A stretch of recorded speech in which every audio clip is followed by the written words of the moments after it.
Hey guys, it's Sign here with HobbiesofaMan. Once again, and today we're going to be doing another comic book review. We're going to be looking at issue number 8 of Spider-Man, Ultimate Spider-Man. And honestly, this is a great series. I'm really enjoying it. I hope that it continues on beyond 12 issues, but we will see. It was written by Jonathan Hickman. It has art by Marco Checchetto, and Matt Wilson does the lettering, I think. And this is the August issue. It follows Peter and MJ as they start talking. Peter seems to be lost in thought in some way. MJ manages to bring him back down to earth to get him, back in line with what needs to be done. And she gives him his task for the day because today is Richard's birthday party. And so he needs to go and get the cake, right? And so he gets prepared to leave. And as he's about to leave, the Picotech ball, that is his suit, that he leaves on the mantle, next to his door, starts to talk to him. And he gets really freaked out by this. He's like, how the hell can you talk? I thought you were just in my brain. They kind of go through this back and forth, kind of funny, kind of very scary kind of conversation. And ultimately, it just kind of tells him, take care of the kids. But, this is the start of Venom. There is no way that is not Venom. It has to be. I don't see why it wouldn't be. And overall, I really enjoyed this interaction because surface level, there's nothing wrong, right? It's a pretty simple conversation that's a little bit weird because you wouldn't expect the ball to just start talking.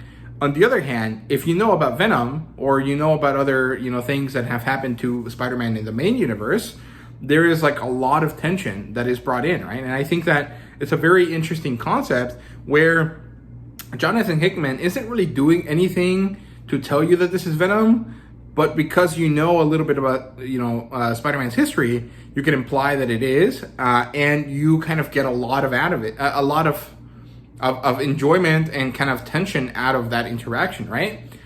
It's not necessarily that Jonathan Hickman is doing anything really amazing. It's that he's doing what needs to be done in order to get the greatest reaction of its readers, right? And maybe this doesn't work for everyone, but it definitely works for me. So I'm really enjoying reading this, right? So yeah, then we get a flashback 3 weeks ago to the previous issue, or right after the previous issue, where we get to see that Iron Man showed up. He talks to them. He explains that Picotech is the last thing that Howard Stark worked on before he died, and that it's something special for someone special, in this case, Peter Parker. And Peter asks, why am I special? And Iron Man tells him, hey man, it's because you're #1 on the list. What list? The list of people that should never come back to this universe that the maker made, right? And it turns out that, Peter is the most important superhero ever. And Harry is a bit jealous of this. And he asks, where was I on the list? And Iron Man is like, yeah, sorry, man, you weren't on the list at all. And of course, it's because he's a villain. And this is pretty cool.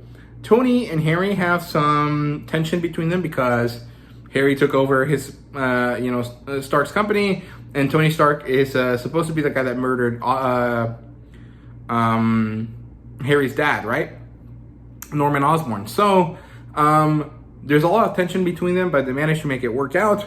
And then Iron Man leaves, and the last thing that Harry says to Otto Octavius before the end of the flashback is, dude, we need to figure out a way to upgrade the security of our suits.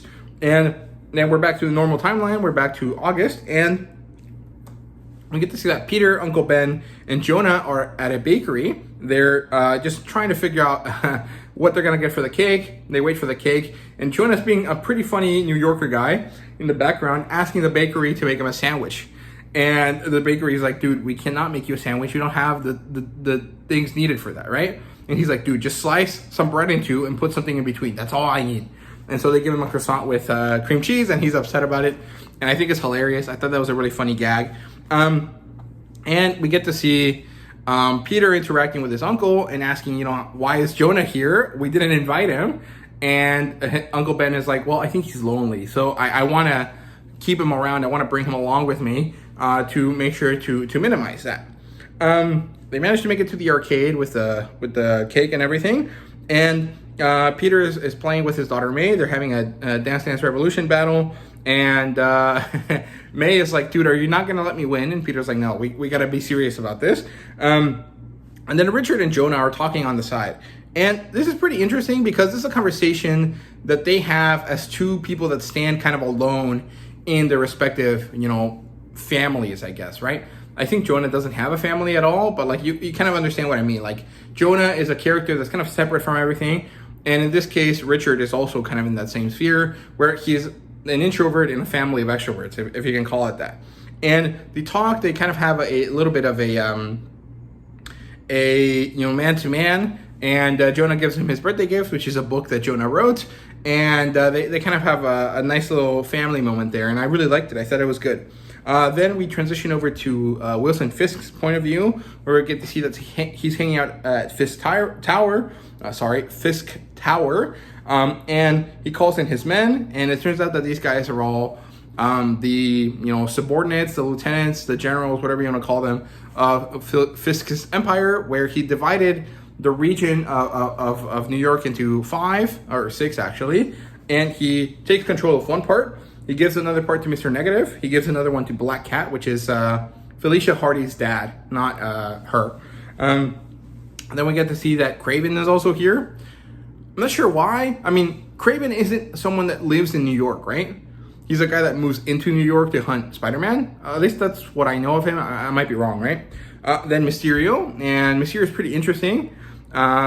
They change heights in the middle of like a scene, which is pretty funny. And then Mole Man is the last general or lieutenant or whatever you want to call them. And then Wilson Fisk says, what if we make catching the Spider-Man a little bit of a game? And it was a pretty good issue. I really, really enjoyed it. So yeah, I mean, there really isn't too much else to say that I haven't already said. I really like this. I thought it was fun. I'm really enjoying my time with this story. But there really isn't anything extra to say beyond that. Like, it's just a good Spider-Man story. I'm liking it. And it feels like a very, like, if this was a movie or like a TV show, I would be very happy with that. But that's not really what we're going to get out of the MCU. And so I think that, the comic book is going to have a lot of value going forward because it's going to be this very singular type of story that we kind of haven't seen before and we probably won't see again for a very long time. And so I think that it's pretty cool to be reading something like that, is maybe not, you could consider it kind of a seminal story for Spider-Man, at least in the modern era.